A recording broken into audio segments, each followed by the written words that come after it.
Bismillahirrahmanirrahim. Assalamualaikum warahmatullahi wabarakatuh. Apa kabar teman-teman semua? Mudah-mudahan kalian dalam keadaan sehat-sehat saja dimanapun kalian berada.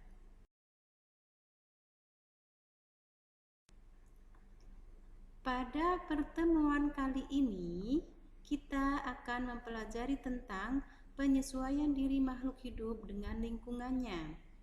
Kalian bisa mengamati beberapa hewan dan tumbuhan yang ada di lingkungan sekitar kalian ya.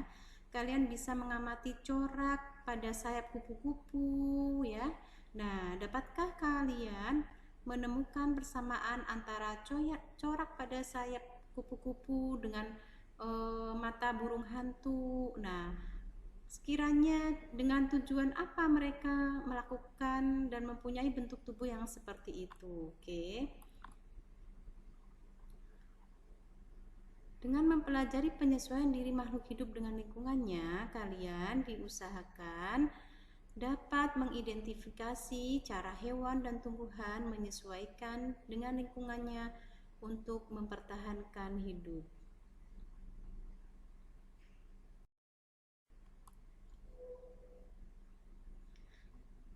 Sebelum kita lebih jauh mempelajari, kita harus tahu dulu adaptasi. Apa yang dimaksud dengan adaptasi?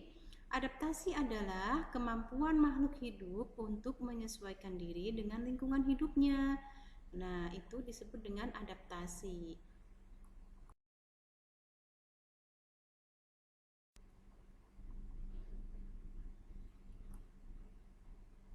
Nah, apa sih tujuan hewan dalam menyesuaikan diri dengan lingkungannya? Yang pertama, yaitu untuk memenuhi kebutuhan hidup. Kemudian, untuk mendapatkan makan dan minum, untuk berkembang biak, untuk melindungi diri dari musuh, dan juga untuk mempertahankan jenisnya biar tidak punah.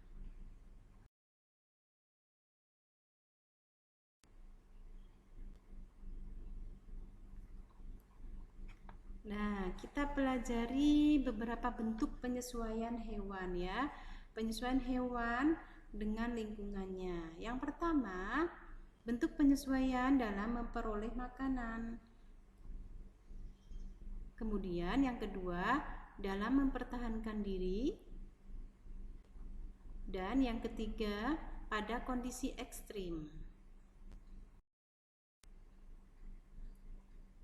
Kita pelajari dulu dalam memperoleh makanan. Nah, makanan ini merupakan salah satu kebutuhan pokok hewan ya. Nah, hewan yang mempunyai alat tubuh yang sesuai untuk mendapatkan makanan dari lingkungannya. Ada banyak penyesuaian bentuk bagian tubuh hewan berkaitan dengan jenis makanannya. Yang pertama, dilihat dari bentuk mulut.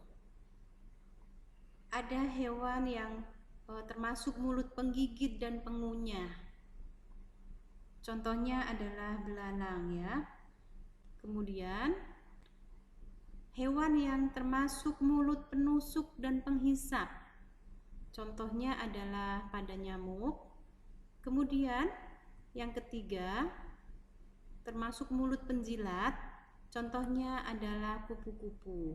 Ya, jadi ini berdasarkan bentuk mulut, ada 3 bentuk mulut ya.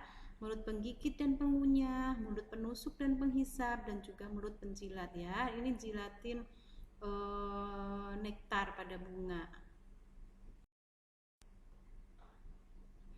Kita lanjut ke bentuk paruh dan kaki burung ya. Bentuk paruh dan juga kaki burung ini bertujuan untuk mendapatkan makanan yang ada di lingkungan sekitar ya. Di sini ada bentuk paruh burung ya, seperti paruh burung bebek berbentuk melebar dan memiliki gerigi untuk menyaring makanan dan air atau lumpur ya. Jadi makanannya berada di lumpur. Kemudian paruh burung elang ini termasuk yang tajam, kuat, runcing, agak membengkok. Tujuannya untuk apa? Untuk mengoyak makanan berupa daging ya. Kemudian ada paruh ayam, itu pendek, tebal, dan runcing. Tujuannya untuk mematuk makanan yang berupa biji-bijian. Selanjutnya ada paruh burung pelikan ya. Ini bentuknya panjang dan berkantung besar pada bagian bawah untuk menyimpan ikan ya, ikan yang didapat disimpan di situ terlebih dahulu. Kemudian paruh burung kolibri. Ini bentuknya panjang, kecil dan runcing dengan tujuan untuk mengambil madu dari bunga.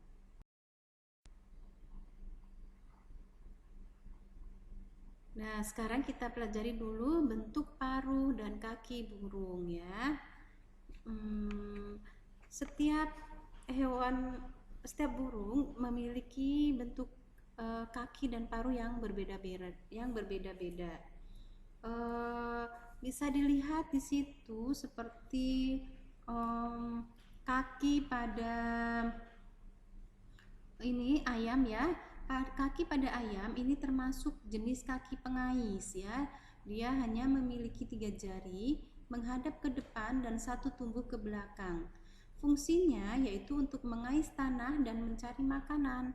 Selain pada ayam, kaki pengais juga ada pada kalkun ya.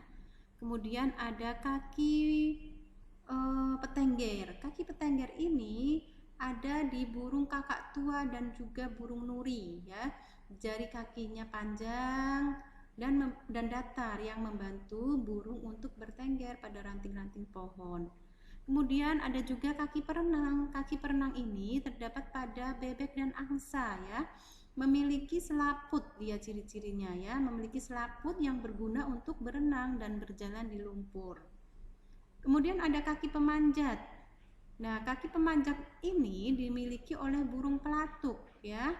Terdiri atas 4 jari, 2 di depan dan 2 di belakang. Fungsinya untuk memudahkan saat memanjat. Kemudian yang terakhir ada kaki pencengkram.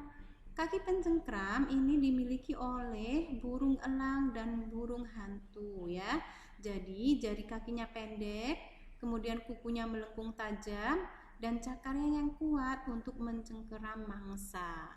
Nah, ini beberapa bentuk kaki ya.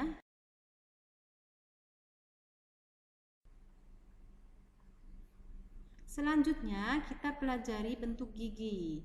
Bentuk gigi ini berdasarkan bentuk gigi ada beberapa hewan ya yang dibedakan menjadi hewan pemakan daging, kemudian hewan pemakan tumbuhan, dan juga hewan pemakan segala.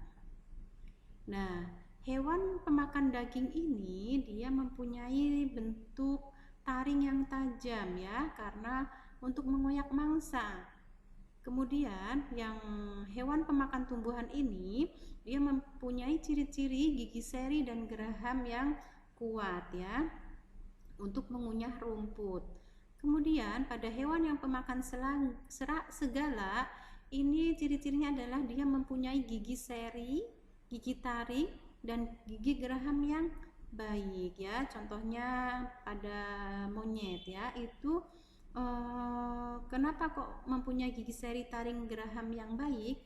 Karena dia memakan jenis makanan ya, semua jenis makanan dia makan, jadi biar bagus dalam mengunyah. Nah, sekarang kita lanjut ke penyesuaian hewan untuk mempertahankan diri. Nah, beberapa hewan dalam mempertahankan dirinya, dia ada yang dengan cara kamuflase. Kamuflase ini adalah kemampuan menyamar sesuai dengan lingkungannya. Contohnya ada pada bunglon ya. Kemudian ada juga dengan cara mimikri. Mimikri ini adalah kemampuan meniru ya teman-teman ya. Meniru bentuk fisik hewan yang lebih buas. Bisa contohnya ada kupu-kupu, ada ulat juga ya. Nanti akan Ustazah tampilkan gambarnya. Kemudian yang ketiga dengan cara autotomi. Autotomi adalah dengan cara memutus bagian tubuhnya ya, ini untuk mempertahankan diri dari musuh. Oke, contohnya adalah kadal dan juga cicak. Nah, ini adalah contoh kamuflase pada bunglon. Dia mengubah warna tubuhnya menjadi seperti daun. Jadi biar tidak kelihatan ya. Kemudian yang kupu-kupu ini mimikri teman-teman ya, namanya mimikri. Meniru bentuk fisik hewan yang lebih buas ya. Bisa kalian lihat nih, bentuk sayap corak kupu-kupu ini menyerupai burung hantu ya. Kemudian ini adalah contoh hewan yang autotomi, yaitu memutus bagian tubuhnya ya untuk menipu musuhnya biar dia selamat ya.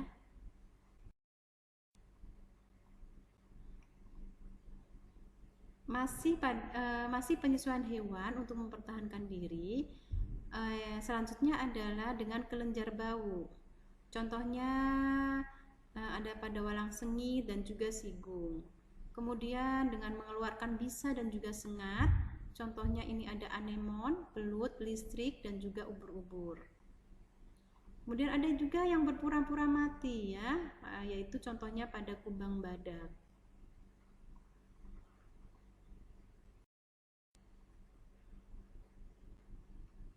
Sekarang kita lanjut ke penyesuaian hewan terhadap kondisi ekstrim ya.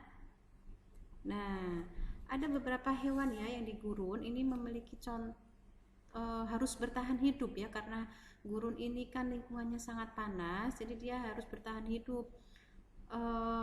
Di gurun ini contoh hewannya adalah unta. Jadi unta ini dia memiliki punuk yang berisi cadangan makanan ya, cadangan lemak.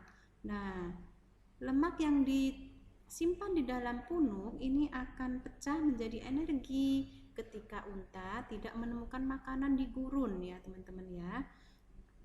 Karena kan gurun kan panas dan juga tandus ya, jadi dia harus menyesuaikan diri dengan lingkungannya. Kemudian selain memiliki punuk yang berisi cadangan lemak, unta juga mempunyai usus yang lebih panjang daripada hewan mamalia yang lain ya, sehingga dapat menyerap air sebanyak-banyaknya dari makanan yang dimakan. Kemudian unta juga mempunyai bulu mata yang lebat dan juga hidung yang dapat menutup untuk mencegah pasir gurun masuk ke dalam hidung dan kemudian mata ketika terjadi badai pasir ya. Selanjutnya pada kondisi ekstrim yang kedua itu di kutub. Nah, di kutub ini hewan juga harus beradaptasi dengan lingkungannya ya.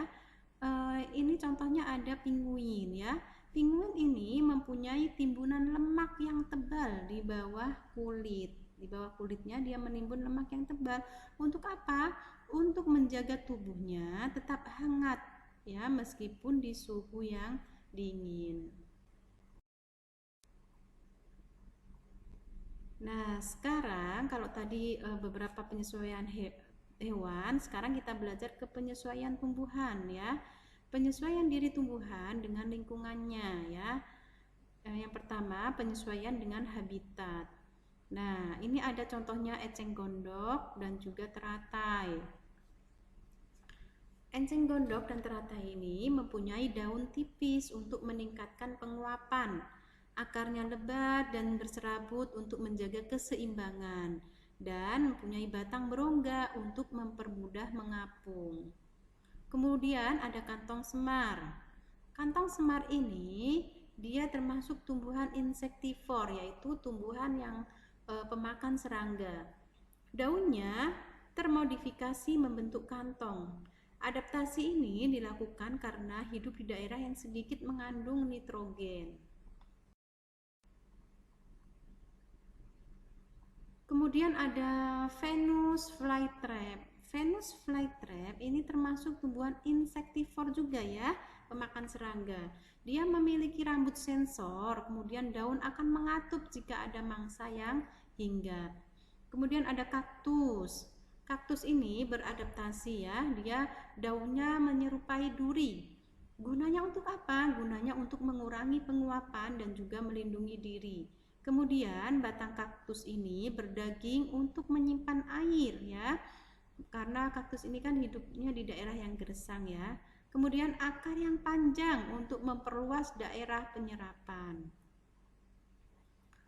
Selanjutnya ada pohon bakau. Pohon bakau ini dia memiliki akar tunjang guna membantu menjaga keseimbangan saat terhempas oleh ombak ya. Jadi dia tidak roboh meskipun ada ombak. Kemudian memiliki akar napas untuk membantu penyerapan oksigen dan juga udara. Selanjutnya ada pohon jati. Nah, pohon jati ini menyesuaikan diri dengan lingkungannya dengan cara meranggas. Apa meranggas itu? Meranggas adalah menggugurkan daunnya pada saat kemarau. Dengan tujuan apa? Dengan tujuan mengurangi penguapan ya. Nah, selain pohon jati yang melakukan meranggas itu adalah ada pohon kapuk, mahoni dan juga kedondong. Jadi dia akan menggugurkan daunnya pada saat musim kemarau. Alhamdulillahirrabbilalamin. Demikian teman-teman materi yang disampaikan pada pertemuan kali ini, yaitu tentang penyesuaian diri makhluk hidup terhadap lingkungannya. Jangan lupa untuk selalu semangat belajar dan juga selalu bahagia ya. Kita akan lanjutkan melalui pertemuan selanjutnya yaitu Zoom ya teman-teman. Kalian bisa mempersiapkan pertanyaan yang mungkin akan disampaikan pada saat kita bertemu melalui Zoom. Oke, assalamualaikum warahmatullahi wabarakatuh.